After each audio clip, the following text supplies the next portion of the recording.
if this will work. Okay, great. So I thought I'd start by just talking about the mission of the Department of Fish and Wildlife. The Department of Fish and Wildlife is the state's conservation organization. Our mission is to preserve, protect, and perpetuate the fish and wildlife, which are owned by the state of Washington, held in perpetuity for all of you and the citizens of the state, in order to provide fish and wildlife commercial and recreational opportunities, which is really a beautiful dovetailing with the mission of the ports. Providing a space for people to be, to work on economic development. I want to talk a little bit about our structure. We have a 9-member commission, 6-year terms, 3 from the east side, 3 from the west side, and 3 that are sort of potluck from anywhere. The department is organized into 6 regions. We also have 6 programs, and so each of the regions contains within them each of these programs. So you'll find in each of the regions that you work in somebody in charge of the fish program, the wildlife program, the habitat program, enforcement, and then of course we have our administrative programs that work on our facilities and our finances. The department has multiple conservation tools, which I'm sure you have interacted with us around. We have regulatory authority. We set seasons, both for wildlife and for fish. We augment species. It's not just about salmon. I know. It seems like all we do is salmon. But we also are restoring and augmenting species like the pygmy rabbit out on the east side and sage grouse. So we do pretty much every fish and wildlife that's found in the state of Washington, we are doing something about. We provide land use planning assistance, we have a myriad of private land partnerships, and of course we manage an enormous amount of property. The Department of Fish and Wildlife is big. We have about 1,800 employees. We work with partners to sell business licenses throughout the state. We manage 1 million acres for habitat. Our enforcement made 300,000 enforcement contacts last year. We manage 83 hatcheries and 650 water access sites. We make a difference in communities.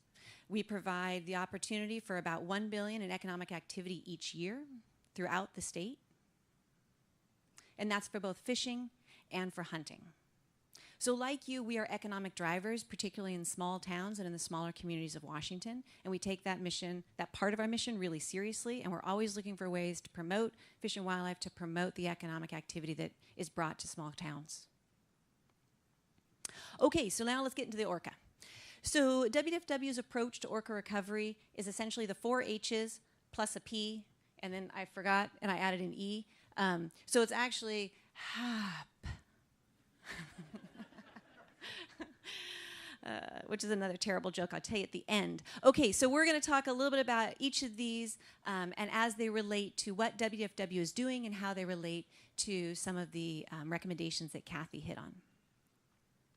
So let's start with hatcheries. We have hatcheries essentially for 2 reasons. We grow them so that you can catch them, and we grow them so that they do not go extinct. Hatcheries are mitigation. They are set up around the state to make up for the fact that we do not have the habitat that we once had. All the fish that come out of hatcheries are part of USV Washington and USV Oregon, and we're going to talk a little bit about that. I want to start, when we talk about hatcheries, I want to talk a little bit about what we mean by mitigation. We live in a developing environment. We anticipate in the next, I think you all know these statistics, in the next 20 years, we're going to get a whole nother Tacoma in the state of Washington. So how do we incorporate all these people into our communities while bringing back Orca, while maintaining salmon and the vibrancy and the beauty and the resilience of our state? This is the Green Duwamish watershed. This was once an estuary. We are not going to restore the Green Duwamish watershed to an estuary. So what can we do? Well, we have other dials, right? We can pull the hatchery dial on both the conservation side and on the opportunity side. And that's one of the things that we're doing. And we do that through hatchery and harvest fishery management. This is a super complex world. We have multiple ways of managing salmon. So first of all, as you know, salmon leave their natal rivers as fry. They head out. They hang out in an estuary for a little bit. They get acclimated to the salt water. They hit the salt water. They avoid predators as best they can. They dive deep to avoid the birds. They come to the surface to avoid the pinnipeds, and they start heading north. And they're heading north because they want to get fat. Salmon are amazing because they leave the systems, these freshwater systems, that are almost devoid of nutrients. Think about your rivers that you can see in your mind's eye. They are clear, right? There's not a lot going on in rivers. So there's not a lot to eat in rivers. And if you're a salmon, you want to eat. The reason why you go to the ocean is that you are looking to get fat. They head up north, they eat. If you're a Chinook, you eat for 3 years or 5 years or 6 years. You head back south again and you go back into your river, you lay your eggs, you spawn, and you wait a couple of months and you pop out as an egg and then a fry and you start over again. They've shown that in forests, almost 60% of every carbon molecule comes from a salmon. Okay, so that's just the life issue. That's just the beginning of the story. The next part of the story is how do we manage these fish? So we manage them through multiple ways. The first is through the Pacific Salmon Treaty that was just renegotiated. It's renegotiated every 10 years. It's just been completed. That tells us how many fish is Canada going to catch and how many fish is the United States going to catch. The United States is made up of 3 states. The rest we're not going to worry about. Oregon, Washington, and Alaska. The needs of Alaska are different than the needs of Washington. So getting us, these 3 states of the United States, to agree is a very large challenge. We have just completed it. The changes that have come out of that are going to be meaningful for the state of Washington, and I'm going to talk a little bit about it. We have the Pacific Management Councils. There's councils throughout the country. I'm not going to talk too much about them. US v. Washington and US v. Oregon are part of our responsibilities under our treaty rights. So there's an agreement now that has just been, I don't think it's been passed by Congress, but it's going to get close. And what it's going to do is it's going to actually return to the state of Washington additional fish. If passed, we will see an increase in salmon to the state of Washington between 10 and 15%, which is a big deal. We do all of this work with our treaty tribes of Washington. We co-manage the fisheries, and we actually co-manage wildlife as well. There's 29 federally recognized tribes in the state. These tribes sign treaties, which we collectively call the Stevens Treaties. And they were signed back in the 1855s. And what I want to tell you is that these treaties are not the tribes' treaties. These treaties are our treaties. We signed them, there was a deal made, and part of that deal is that the tribes retained the right to hunt and fish in their usual and accustomed areas. That right was then confirmed multiple times by the Supreme Court and in different decisions, the most important being US v. Washington and US v. Oregon in the state of Washington. Okay, so I'm going to use a little green thing here. So this area right here is the US v. Washington area, or what we call the Bolt case area. That means that in the Pacific Salmon Treaty, we say, okay, there's 100 fish that we're going to divide up between Canada and the US. US, you get 50. 25 go to Alaska, 25 go to the southern states. Okay, your 25, you now have to divide up with the tribes. So in the Bolt case, you take your 25 and we're going to put some of them in Puget Sound and we're going to put some of them in the Columbia River. The Columbia River has a different adjudicated system called the US v. Oregon. So when we now have 25 in the south, we divide them up between Puget Sound through something called North of Falcon and then into the Columbia River through the US v. Oregon process. All right, in this coming year, we are supporting an increase of about 9 million additional fry coming out of northern Puget Sound. These eggs have already been taken as part of our current spawning, and we anticipate in 2019 these releases. That's a big change, and that's an important piece. Of course, they don't just need additional fish to eat. We need to keep them from being eaten themselves. When we talk in Puget Sound about predation, people most often go in their minds to seals and sea lions. But in fact, predation occurs in lots of different species. So we've got the tern right here, this guy right here. He likes to hang out in the Columbia River, mostly is where we see this. I believe that the tern is responsible for somewhere around 5, 6, 7% of all out-migrating smolts. We then have this guy right here, the cormorant. He also loves to eat salmon. Raise your hand if you love to eat salmon. Exactly. You see the problem. Okay, so the cormorant loves to eat salmon as well. He's responsible for somewhere around 10% of out-migrating smolts. And then we have our northern pike minnow. These northern pike minnows love the warm waters that we have created in the Columbia River. They like to hang out around the dams where the fish are sort of, as they come down before they find a way over, they hang out and they munch them up.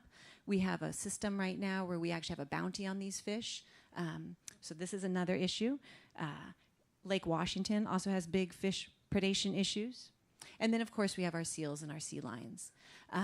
We are looking right now, working with the federal government to pass legislation that would allow us greater flexibility in how to deal with our seals and sea lions, both in the Columbia River and in Puget Sound. Okay, so what's another H? Habitat. This is the Stillaguamish Basin. In the Stillaguamish Basin, which is, let's see, if you're not from around here, as you drive north on I-5 and you're starting to head out of Everett and you're just north of Everett, that's kind of the Stillaguamish Basin. And this is the Oso landslide, which maybe y'all remember from a couple of years ago. This landslide deposited an enormous amount of debris in this river. That river is now pushing the debris down. Habitat restoration in the Stillaguamish watershed is one of the most important things that we can do, and it's emblematic of what we're doing throughout Puget Sound and the Columbia River. As Kent mentioned, the Columbia River system has an enormous amount of habitat restoration happening. I believe almost every tributary has salmon habitat restoration occurring. In Puget Sound, every tributary has salmon restoration happening. This is a massive, multi-million-dollar, 20 to 50-year effort that we are undertaking together with BPA, with all of you, with local governments, with the state government, with the federal government. This is probably one of the most extraordinary conservation efforts ever. This is the bottom of the Stillaguamish estuary. One of the things that's really important is that, you remember that picture that we had of the Duwamish where you see the landscape of humanity and the concrete? What we've learned is that salmon that are coming down a river do best when they get to hang out in a protected estuary. They do best because it gives them time to acclimate their bodies to enter the salt water, and it gives them a place to hide. This is an old farm, there we go. This is an old farm field. This is a dike that's around it. These are channels that we have dug into this old farm field. And sometime in the very near future, maybe next year, if you're in the area, you should come check it out. We're going to breach right here and right here and right here. And we're going to restore this entire stretch to salmon restoration and to salmon use. The Skagit River watershed is probably the linchpin to restoring salmon in Puget Sound. This is probably our most important river. This is a restoration project that's happening here. So this is kind of nice. You can see the Fur Island Farm is right. Let me see if I can show you exactly where it is. Let's see. Okay. Okay, so right here, check out right here. And you're going to see this is what the farm field looks like. And this is after just a few years. So you can see these channels are starting to come in here. And what we're seeing in northern Puget Sound is that when we restore estuary habitat, if you build it, the salmon come. And we're seeing more smolts using this than we had even anticipated with our models. I'm going to touch really briefly on hydro. When people talk about hydro and bringing down dams, we often think about the lower Snake River dams. But in fact, there are many small hydro projects that have local support to bring them down and to restore habitat. This is a project actually led by the city of Bellingham and our co-managers in that area. And we are going to be removing this diversion right here in the next few years and opening up 16 miles of pristine habitat that will directly benefit spring Chinook, which are important for the Orca. So this is the small scale stuff that we can get done together that doesn't cost a whole lot and that doesn't require 30 to 40 years to actually make a difference. And then I want to finish by talking about on-the-water enforcement. Our enforcement officers are beside the whales most of the summer, keeping them safe from incursions from private boaters and other vessel and noise issues. We also are on the water keeping track of our fishing regulations. I know all of you are probably part of this effort. If you're in Puget Sound, you've seen us leaving ports and coming back and checking creels and working with fishermen. This is a huge deal. Follow the rules. It's really important. It keeps our species happy and healthy. And I also want to talk a little bit about that the last recommendation that Kathy flagged, which is recommendation 28, which was a recommendation to suspend viewing of southern residents for the next 3 to 5 years. And what I want to say about this is that in Washington, you guys have all heard about the Washington Way, that we do things in Washington with our communities, that we do things with public-private partnerships. And in Washington, we also have a pretty strong environmental ethic. And watching whales is great. We have an expanding Biggs whale population. There are more Biggs whales under the age of 6 than there are all of southern residents. They've had, I think, somewhere around 74 births in the last 6 years. So we have greatly expanding populations of the Biggs whales, which are a lot like Orca, but they eat the pinnipeds. You might say to yourself, how interesting. That may tie to that other slide. So we have ample opportunity to watch whales in the state of Washington. And what I want to encourage us all to think about is that we want to say yes to whale watching here, and we want to do it in a way that is supportive and ethical and leads to the recovery of our species. And I think we can do it by continuing to talk about watching whales in Washington. We should do. It's good. It's great. It's good for our economies. It's good for the whales even. But this population needs a break right now.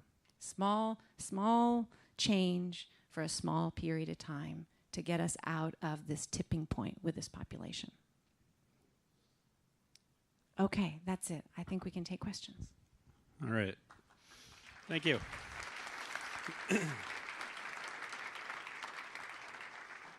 All right. Do we have any questions for Amy, Kent, and Kathy? We'll start right here with Jerry. He's closest. It's a question for Amy.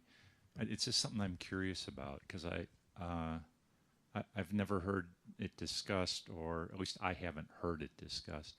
What's the risk that the population of southern resident killer whales is too small genetically? Just because I'm curious. I'm not trying to make a point. Yeah. No, it's a good question. From what I've heard, and I'm not an expert either on the genetics of them, is that they are not yet at a bottleneck point.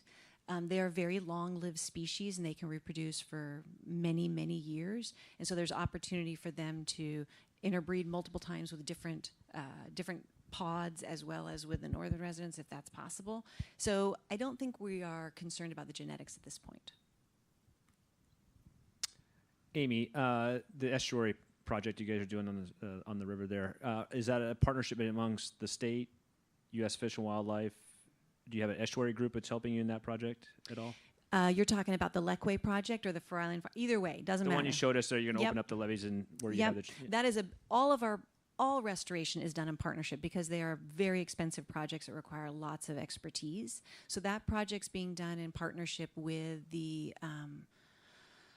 Nature Conservancy, I believe, and the local tribe, which is the Stillaguamish tribe. And I believe there's funding, of course, from RCO, and I believe there's some funding from the Surf Board.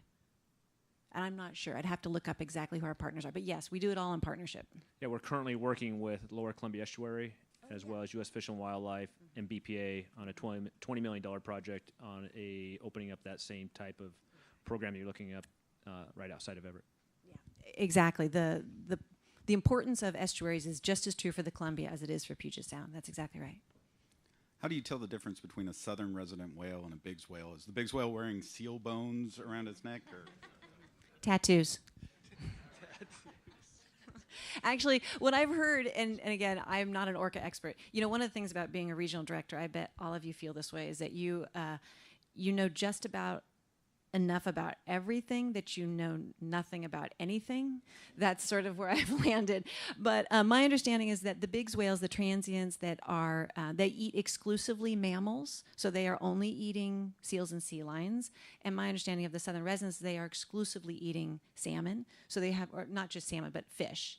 And so they have really different cultures as organisms. They communicate in different ways. They have different, their jaws are structured ever so slightly differently, and they don't seem to communicate with each other, which is interesting. Amy, Pete Hankey. You rely on your naturalist. Yeah.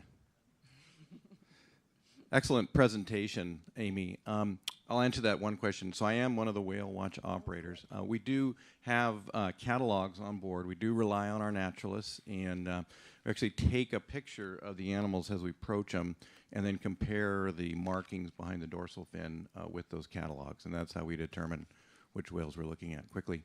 So great presentation. Quick question.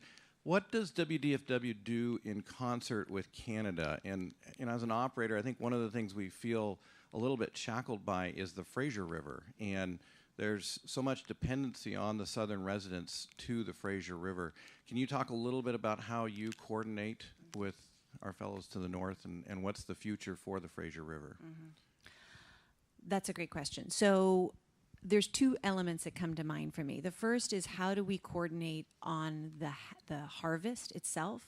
So there is actually, so you saw that picture of the Pacific Salmon Treaty divides it up on the grand scale, and then we have a treaty or a process for Puget Sound, and we have a process for the Columbia River.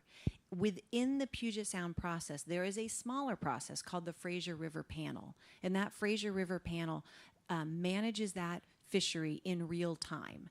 So it is, I believe on the panel are the Lummi Nation, the Swinomish, DFW, fisheries from Canada, and that they are tracking in real time what the returns are looking like, and they close fisheries and open fisheries. And they, not just for Chinook, but for sockeye and for the other species that are using the Fraser. The other element to me is, how do we address the whale watching vessels that come down from Canada? And I know less about that. So maybe there's someone else in the room who can speak to that, but I know less about how we interact with them. Amy, Tom Cameronzell, Port of Whitman County. Two-part question. You were talking about the deprivation. You said 5% for the terns, the cormorants, 10%. You didn't mention how much the pike minnow and the seals took. That's the first part of the question. The second part of the question is, everybody's talking about the diminished fish in the Columbia snake. There's no dams in Alaska, yet they have the same diminished number of fish. Is there any discussion about that? So I actually traveled around with the Alaskan Puget Sound, the Alaskan treaty negotiators, and they talked about what was happening in Alaska and how concerned they are. And it wasn't clear to me in those conversations exactly what's happening up there to lead to it. Is it overfishing? Is it changes in their own habitat? Is it ocean conditions? They didn't have sort of a one thing in Alaska. The Alaska fishery does take fish from the lower 48, but it also has a significant portion are locally grown in Alaska. So I don't have a great answer for what's happening in Alaska. In terms of the pike minnow, I grabbed the data that I had at my fingertips for the two birds, so I don't know off the top of my head about the pike minnow, but we are very concerned with the sea lions in the Columbia River. They are having a significant impact. I think the impact in Puget Sound is less certain. I think there is the hypothesis is that they are having a significant impact, but I don't know how to put a number to it at this point. I don't have it off the top of my head. Wait. Yeah, I know. There's 74 southern residents, and that's down from a high of, in the 90s, we had about 90 orcas, southern residents. Hi, Amy. This is Barbara Merritt, Port of Friday Harbor. Barbara. How are you doing? I'm also the communications manager for the San Juan Islands Visitors Bureau, and recommendation number 28 has caused a lot of heartburn because the way it was rolled out was moratorium on whale watching in Washington. And our economy is really dependent on tourism and whale watching. So it's important, I think, that the message that you ended up with gets told to the governor, that if there is going to be a limit on killer whale, southern resident killer whale watching, that the message gets out that whale watching is still open in Washington state. So it's got to have a positive spin, because already throughout the world, people think there's going to be a moratorium on whale watching. Yeah, you're absolutely right, Barbara.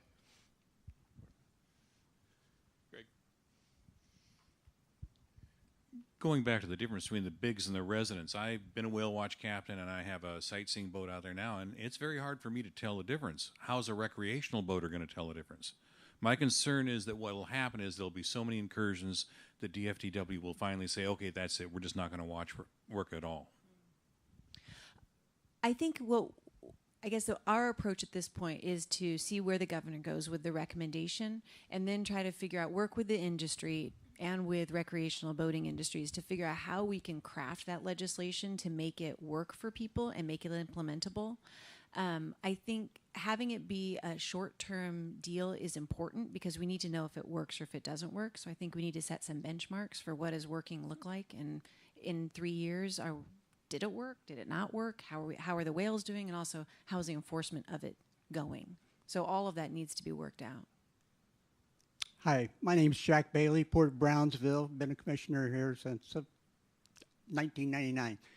I have lived on a place called Burke Bay on the Kitsap Peninsula since 1989, and I've been retired for more than 20 years, and so I have a pretty good ringside seat at the mouth of this bay as to what goes on. And I will guarantee you that on the inside passage there behind Bainbridge Island, the seals take more salmon than absolutely anything else.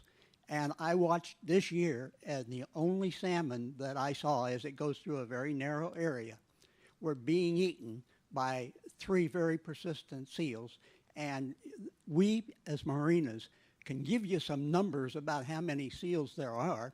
And if you want to talk about seals, talk to the tribe. The guys that are out on the water know. And I think that's probably why you're seeing so many of them show up lately with lead poisoning. Thank you. Please don't shoot the sea lions.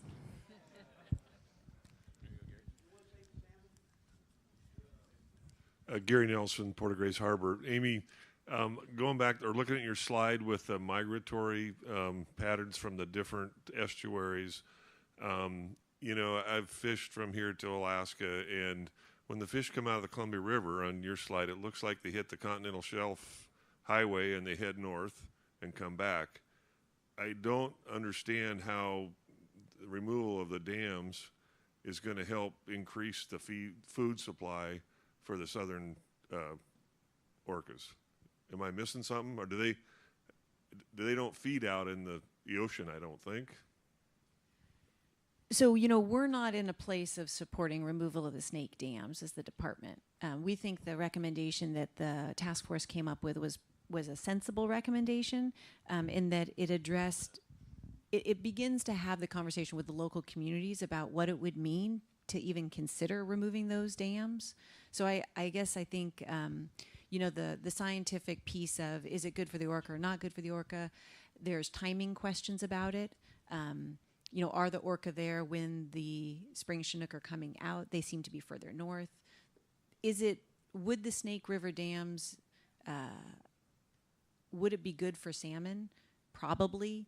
But I don't think we're there as a community in removing the Snake River Dam. So I don't want anyone to read this as we're not on board with that at this point. Oh, they are a food source for sure. Yeah. But are they the most important? Are they equal to the pain of removing the dams? I don't know the answer to that question. Hi, Port of Seattle Commissioner Fred Felleman, and whale biologist since 1980, actually living out here to study the whales. And I just wanted to clarify a couple of things and reiterate what I said, I think, at the last year's meeting. Well, to start with, Bigg's whales are transient whales. So that's sort of like, that's named after Mike Bigg, That's GGS, not just their bigger whales. One clarification. The other one, that there's been satellite tracking of both species, and primarily on the resident whales. And so they do spend quite a bit of time hawking the mouth of the Columbia River in the winter, and spending quite a bit of time on the outer coast. So those are prey that are available to them.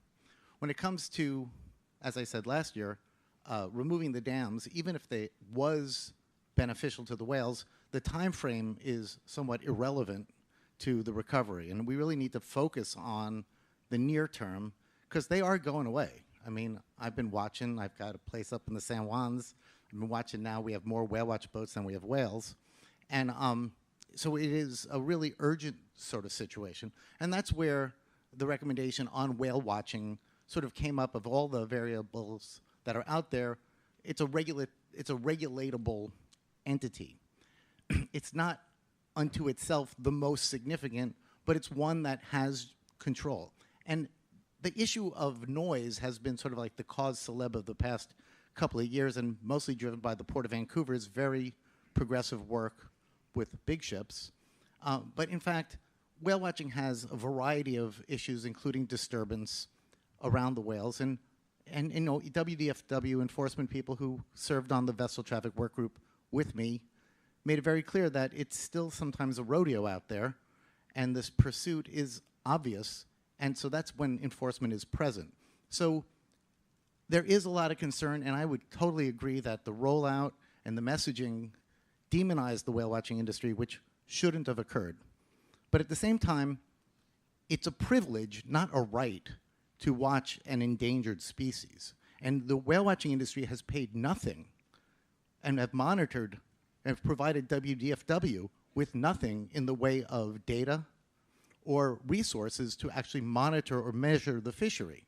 So they've invested a lot in their boats, and they make a lot of money, and they're good for the economy, but it's a privilege. And so having an opportunity here to relax the pressure on the whales over something that is able to be done, but at the same time, as Amy stated, the governor should be saying Washington State is for whale watching, except this one population, but they're going to work with the industry to work on their recovery. It is a collaborative effort. The whale watching industry knows better than most where the whales are and whether they're transients or residents. And it should be part of their obligation to be providing these data in order to have the right to watch any whales, which should be permitted and have funding to be able to do this. One of the other things I'm hoping we'll see happen is that Washington State will start promoting our vanity license plates, which would afford an opportunity for folks to fund WDFW's various good work for salmon restoration and whale watching regulation.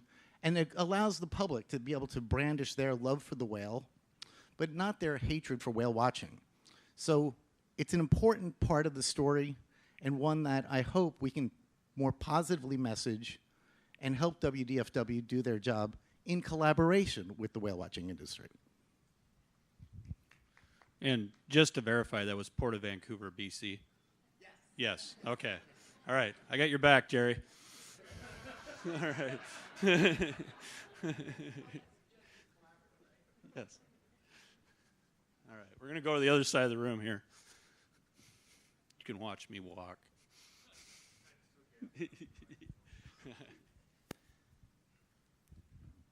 Bobby Briscoe, Commissioner, Port of Bellingham. Question for Amy.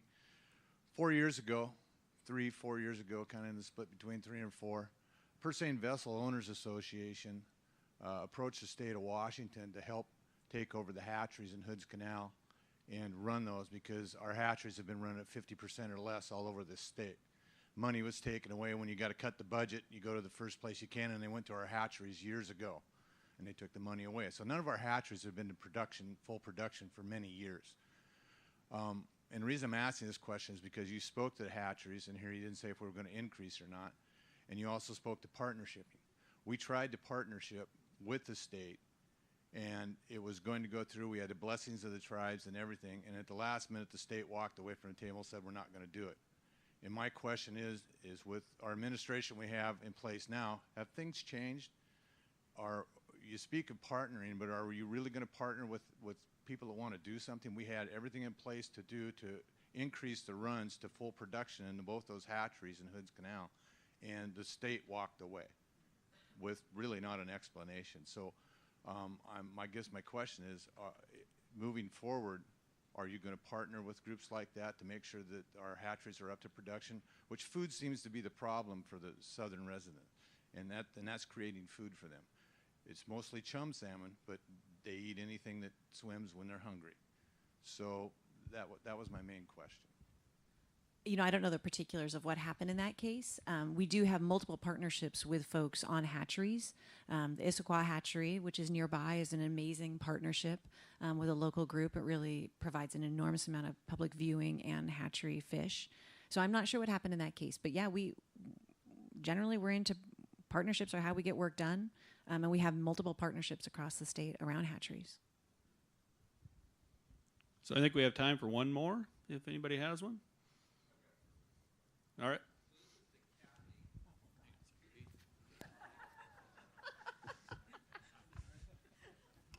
Been waiting for you, Kathy. No. Right. So as you step away from the task force, it was a fairly emotional summer with the task force.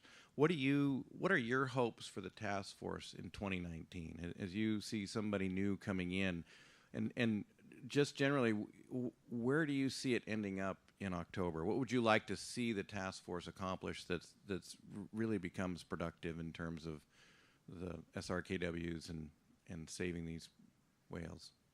So personally, I tend to be one to always be looking forward, but there does need to be that pause to look back on the 36 recommendations.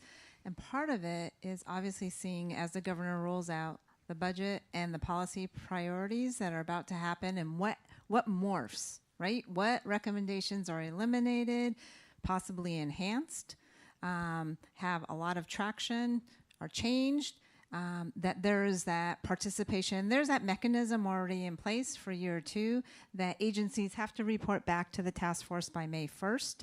And then that's when the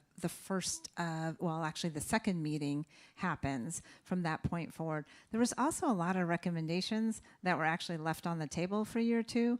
And I'm assuming that some of those are going to be looked at as well. 36 is a lot. And 10 that need legislative funding and authorization to move forward on, and recommendation 28, as we said, is one of those that needs the authorization for WDFW to even start rulemaking on that.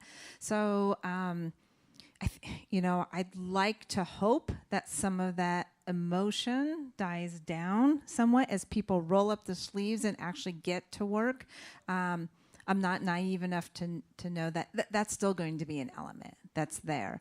But that part of, although, as you all know, in my minority report, I was not for the separate process moving forward, that is a separate process that reports back to the task force. So I do hope that that attention on the dams is diverted away from the task force, at least for a while, so everyone can concentrate on these recommendations.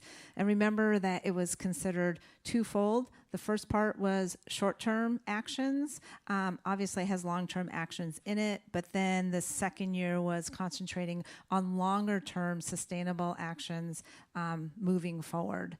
So I'm hopeful that year 2 will be a little bit smoother ride for everyone.